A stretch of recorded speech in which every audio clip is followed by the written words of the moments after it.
Are Trump and Musk both Putin's puppets? No puppet, no puppet. Trump acts like Putin's ventriloquist dummy. It was Trump's mouth moving, but those were Putin's words coming out of it when Trump lied about who started the war in Ukraine and falsely smeared President Zelensky as an unpopular dictator. A dictator without elections. I don't want to think where Putin's hand was while this dummy was talking. 3 key facts. Number 1. Russia's grooming of Trump goes back so far and is so deep I can barely scratch the surface, but here is an abbreviated timeline. 1990s to 2000s. As Putin is rising to power in Russia, Trump is falling apart with a series of disastrous bankruptcies. There was a homeless person sitting right outside of Trump Tower. I remember my father pointing to him and saying, you know, that guy has $8 billion more than me, because he was in such extreme debt at that point. American banks won't touch Trump, so Russia steps in. Russia's Bayrock Group leases 2 floors in Trump Tower, where Trump lives, and invests in Trump projects. And Russian oligarchs start buying up Trump condos. Remember, Russian oligarchs are basically Putin's capos. There's no major movement of Russian money that isn't tied to Putin. 2006. Here's where it starts getting weirder. Using a shell company, Paul Manafort buys a condo in Trump Tower for more than $3.6 million in cash. At the time, Manafort is working to help elect a Putin puppet in Ukraine, Viktor Yanukovych. So Trump is being financially backed and physically surrounded by Russian operatives at this point. 2008.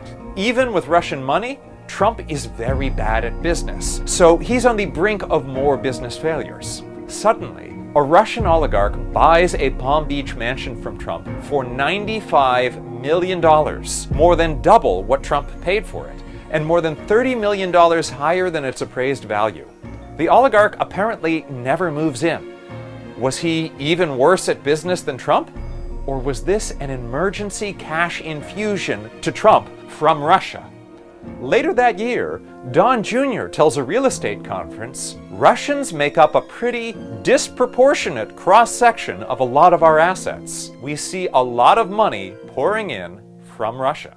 2013. A Russian oligarch pays Trump nearly $20 million to bring the Miss Universe pageant to Moscow. Before going, Trump posts a tweet begging Putin to be his new best friend. There are unconfirmed reports that during this trip, Putin obtains a compromising video of Trump in his Moscow hotel room. Summer 2015.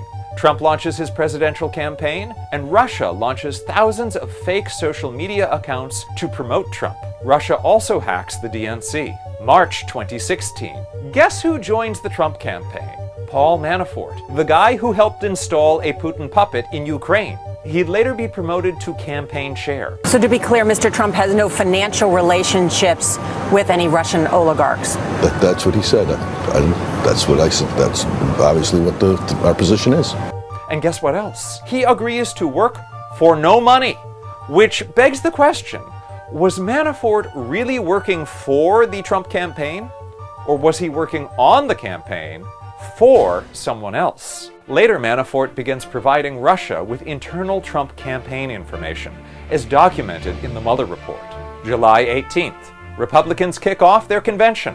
And here's one of the craziest parts of the story. Normally, a presidential campaign is super hands-on about the party platform. But Team Trump reportedly had only one demand for the GOP platform. They took away the part of the platform calling for provision of lethal weapons to Ukraine to defend themselves. Why is that a good idea? I have my own ideas. July 27th, Trump publicly calls for Russia to interfere in the election. Russia, if you're listening, I hope you're able to find the 30,000 emails. That same day, Russia begins trying to hack Hillary Clinton's personal servers. And throughout the campaign, Trump parrots Putin's talking points on NATO and Ukraine, denying Russia's invasion of Ukrainian Crimea, which had already occurred, in the same way he now seems to be denying Russia's further invasion of Ukraine. I tell you straight and clearly, there are no Russian troops in Ukraine. He's not going to go into Ukraine. All right, you can mark it down, you can put it down, you can take it anywhere you want. Well, he's already there, isn't he? Okay. In people's minds and hearts, Crimea always has been and is now a part of Russia. The people of Crimea, from what I've heard, would rather be with Russia. There is no more Warsaw Pact, neither the USSR. Why would they need it?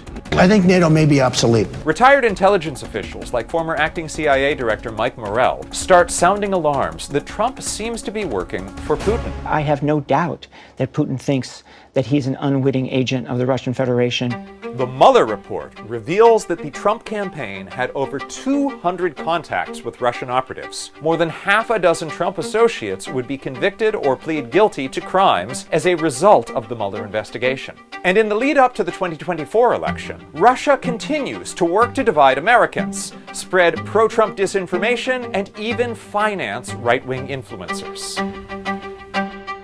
Number 2.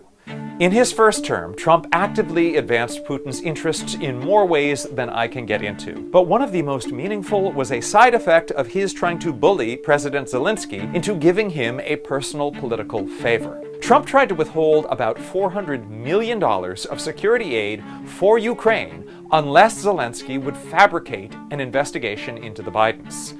This was illegal, as determined by the Government Accountability Office, and was why Trump got impeached the first time. And while the aid ultimately got through, delaying it weakened Ukraine and strengthened Russia. Number 3, Putin's also got his hooks in Elon Musk. People like sometimes like to end this war. Say like I'm a bought asset of Putin. Yeah. I'm like, he can't afford me. Well, maybe Musk's on sale because he and Putin have been in regular contact since at least 2022. Musk has parroted Putin's talking points about Ukraine and actively undercut Ukraine's war effort by blocking access to his Starlink satellites. And Putin seems to be returning the favor with investments in Musk. He most recently just ordered a major Russian bank to partner with Musk. Some people think Musk, the richest man in the world, is the one with the real power in this White House, and that Trump is the number 2. But if they're both in Putin's thrall, Trump might just be the number 3 in this geopolitical power throuple.